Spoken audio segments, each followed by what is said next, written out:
Mari kita berdoa. Damai sejahtera Allah yang melampaui segala akal, kiranya memelihara hati dan pikiranmu di dalam Kristus Yesus Tuhan kita. Amin. Saudara-saudaraku, jemaat yang dikasihi Tuhan kita Yesus Kristus, marilah kita dengarkan firman Tuhan, yaitu khotbah pada hari Minggu, peringatan Minggu Pentakosta atau hari turunnya Roh Kudus, yang tertulis dalam kitab Yesaya pasal 63 dimulai dari ayat 11 sampai dengan ayat yang 14. Saya akan bacakan. Lalu teringatlah mereka kepada zaman dahulu kala, zaman Musa hambanya itu. Di manakah dia yang membawa mereka naik dari laut bersama-sama dengan penggembala kambing dombanya?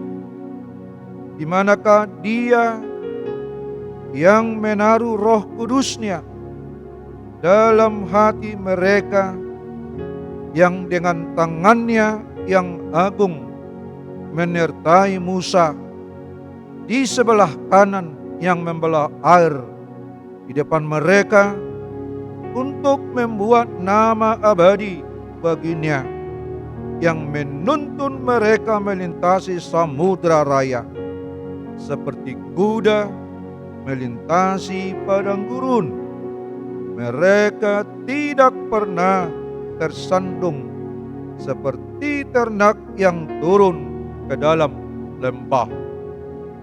Roh Tuhan membawa mereka ke tempat perhentian. Demikianlah engkau memimpin umatmu untuk membuat nama yang agung bagimu. Demikian firman Tuhan. Saudara-saudara seiman, jemaat yang dikasihi Tuhan kita Yesus Kristus, salam Pentakosta.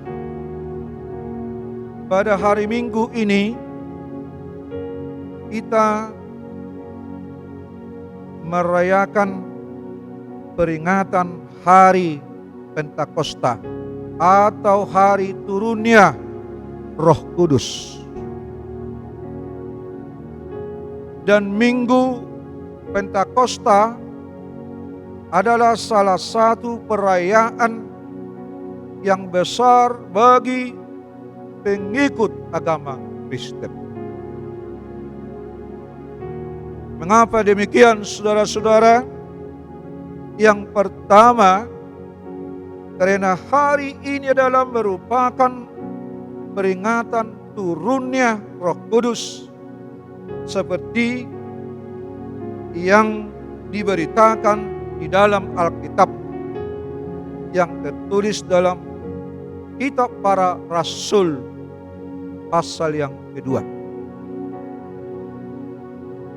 Yang kedua, karena hari Pentakosta dalam tradisi kekristenan dikenal sebagai hari kelahiran gereja yang terjadi 10 hari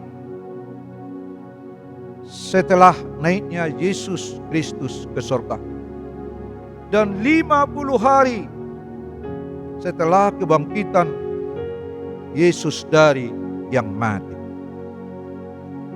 Saudara-saudaraku yang dikasihi Tuhan kita Yesus Kristus, peristiwa hari turunnya Roh Kudus adalah merupakan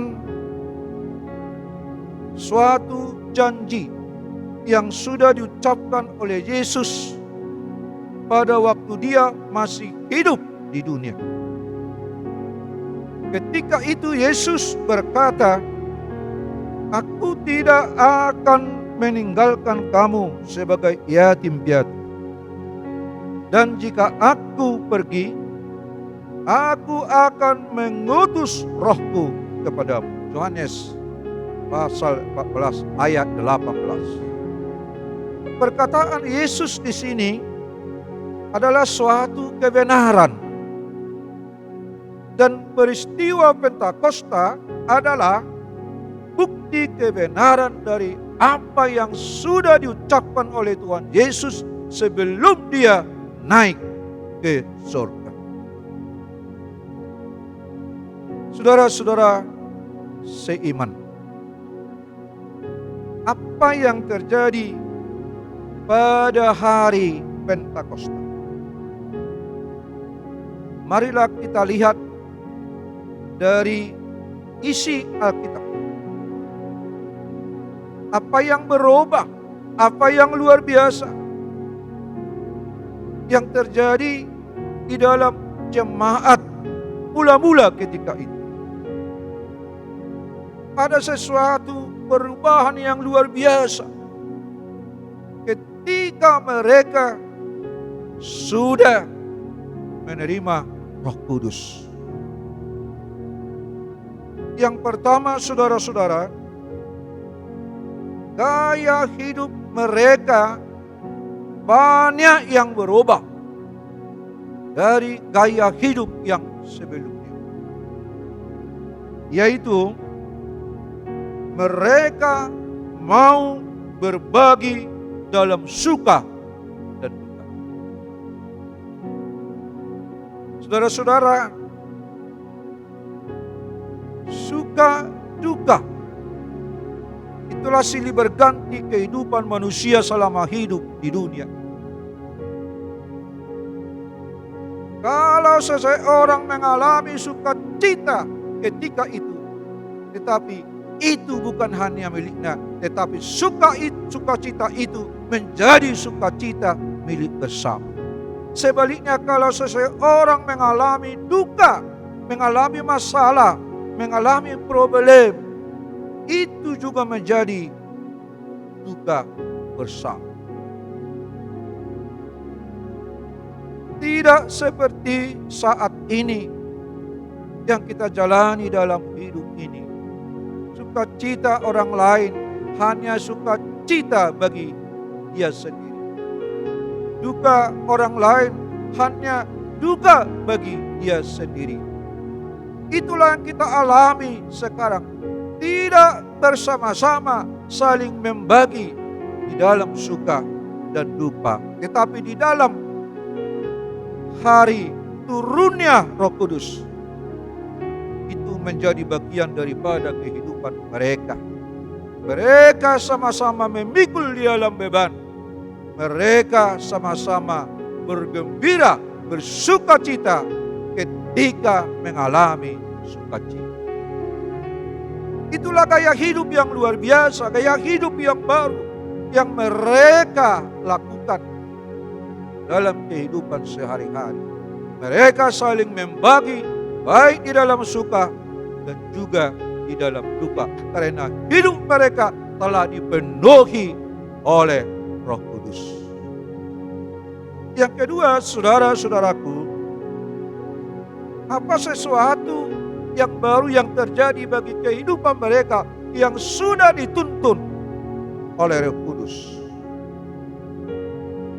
Harta milik mereka merupakan milik bersama.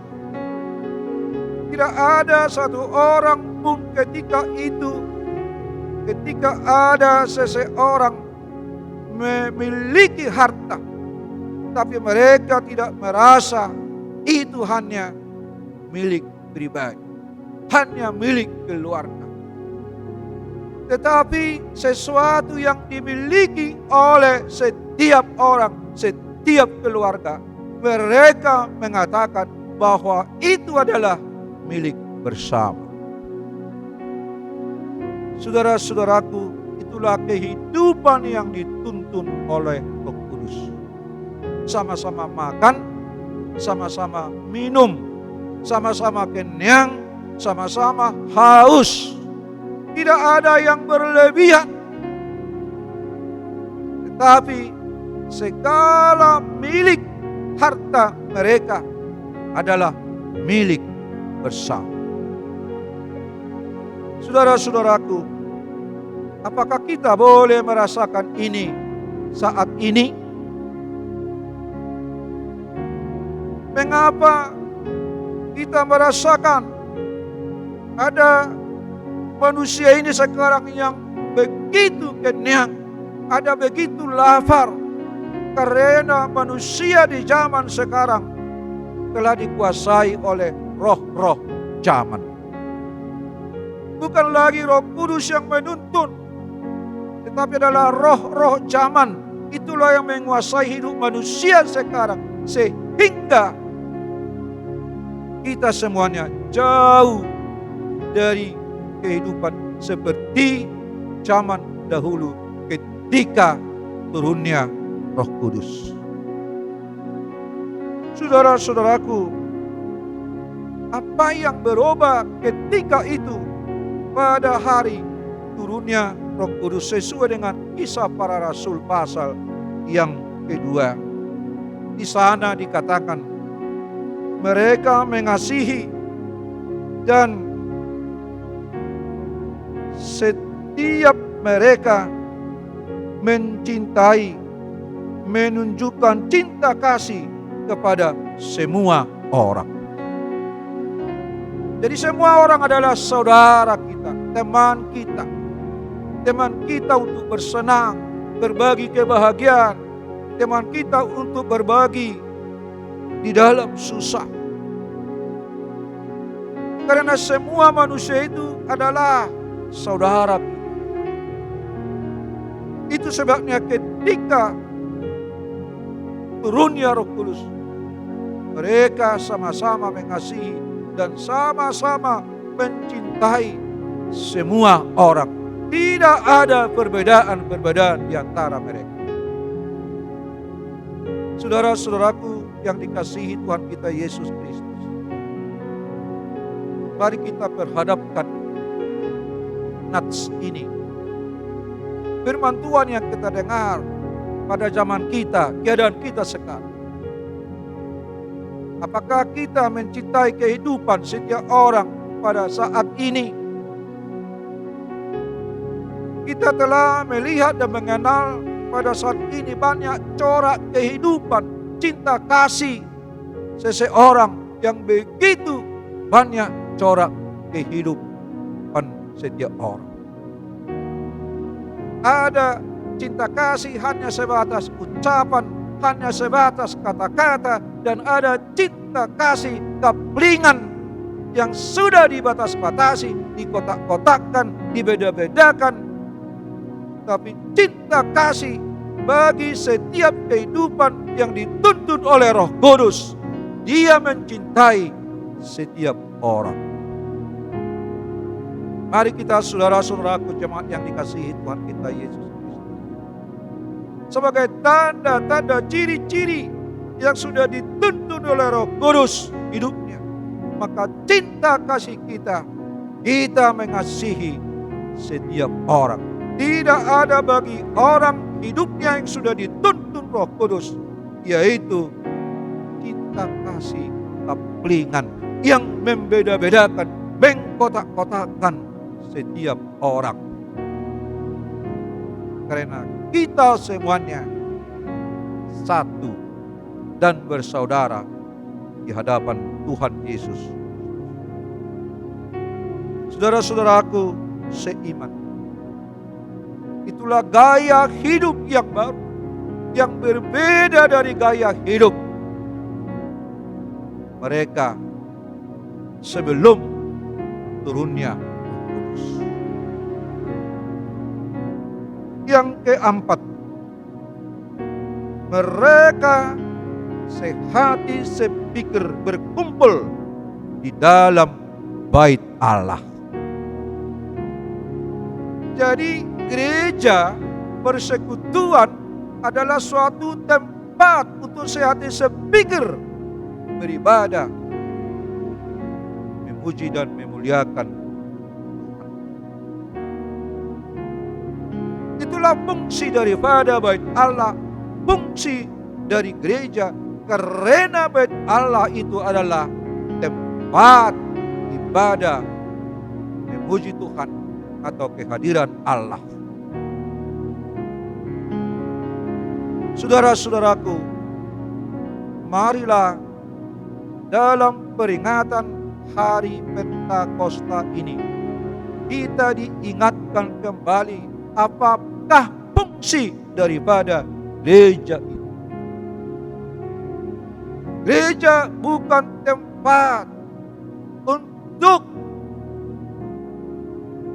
melakukan sesuatu di luar daripada kehendak Allah.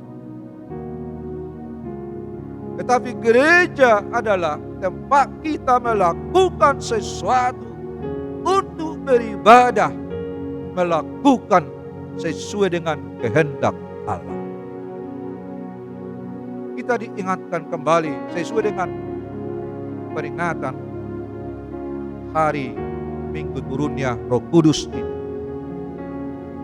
Supaya gereja itu, supaya bait Allah itu kudus, menjadi tempat kita beribadah kepada Tuhan. Yang berikut, saudara-saudaraku, dalam hidup mereka sehari-hari, baik sebagai pribadi, baik sebagai keluarga, mereka sehati sepikir mau makan bersama, saling bergantian di rumah masing-masing secara bergiliran. Itulah kehidupan setiap pribadi, setiap keluarga yang dituntun oleh Roh Kudus. Hidupnya selalu mau bersama-sama dengan orang lain, mau bersama-sama dengan seiman, mau berbagi dengan orang-orang yang satu hati di dalam bait Allah, mau berbagi dengan semua orang, mau berbagi dengan siapapun. Itulah kehidupan oleh setiap orang, setiap jemaat yang hidup di dalam tuntunan Roh Kudus sesuai dengan topik khotbah pada hari Minggu ini.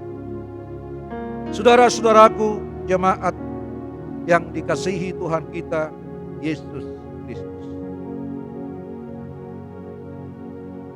setiap orang tidak akan tahu dan tidak akan dapat mengenal kemahakuasaan Tuhan, segala kebaikan Tuhan, segala perbuatan Tuhan, tanpa kita dibimbing oleh Roh Kudus. Segala sesuatu yang kita lakukan tanpa bimbingan oleh Roh Kudus, maka semuanya perbuatan kita itu adalah tidak akan berkenan di hadapan Tuhan. Tetapi supaya perbuatan kita, pikiran kita menjadi kehendak Allah, kita harus mau hidup kita dituntun oleh Roh Kudus. Apa yang dikatakan oleh Tuhan pada pengakuan iman Kristiani pasal yang ketiga, di sana dikatakan, aku percaya kepada Roh Kudus dan adanya satu gereja yang kudus. Dan seterusnya di sana dikatakan, setiap orang tidak akan dapat mengenal dan berbuat yang baik tanpa hidupnya dituntun oleh Roh Kudus.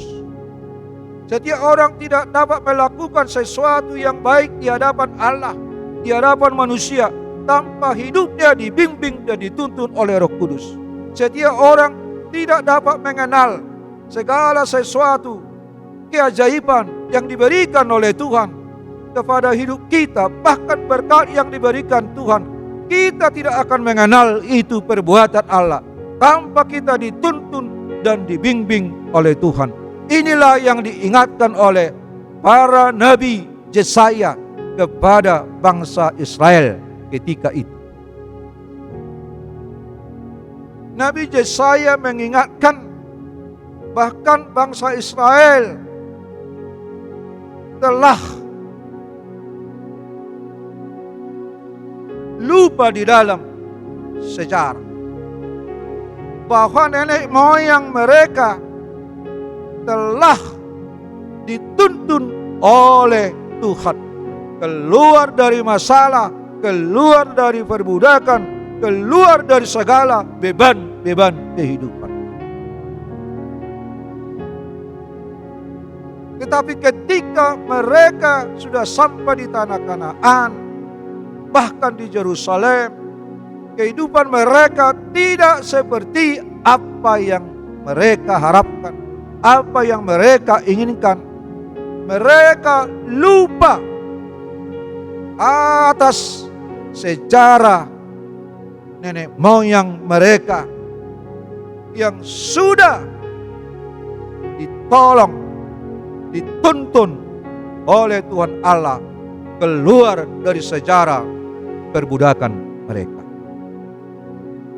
Yang artinya saudara-saudara, bahwa tuntunan Allah di dalam rohnya yang kudus seperti yang menuntun nenek moyang mereka, demikianlah Tuhan Allah di dalam rohnya yang kudus.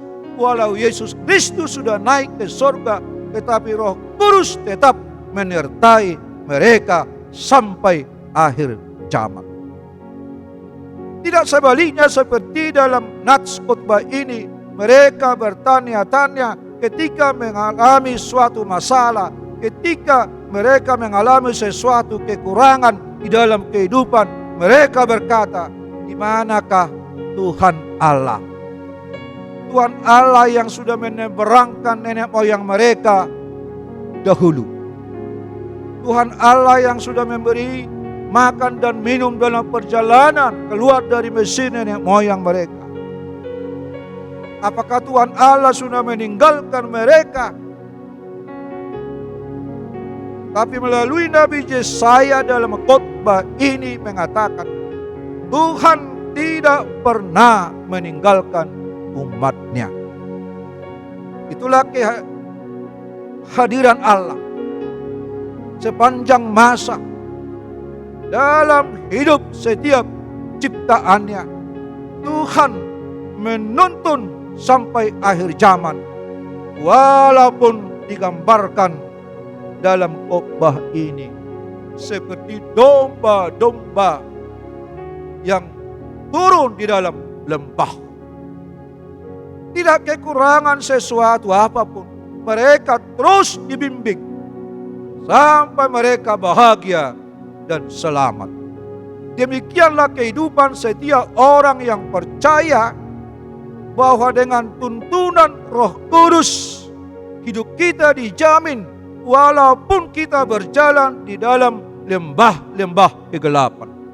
Sampai akhir hidup kita, sampai akhir zaman, Tuhan menjamin perjalanan hidup kita dalam sesuatu apapun, walaupun di depan kita, di belakang kita, di kiri kanan kita, banyak cobaan, banyak masalah yang kita hadapi. Seperti masalah yang kita hadapi yang sangat berat saat ini. Tetapi Tuhan menuntun kita di jalan yang gelap pun, di jalan yang berat pun, di jalan yang susah pun, Tuhan menjamin perjalanan hidup kita.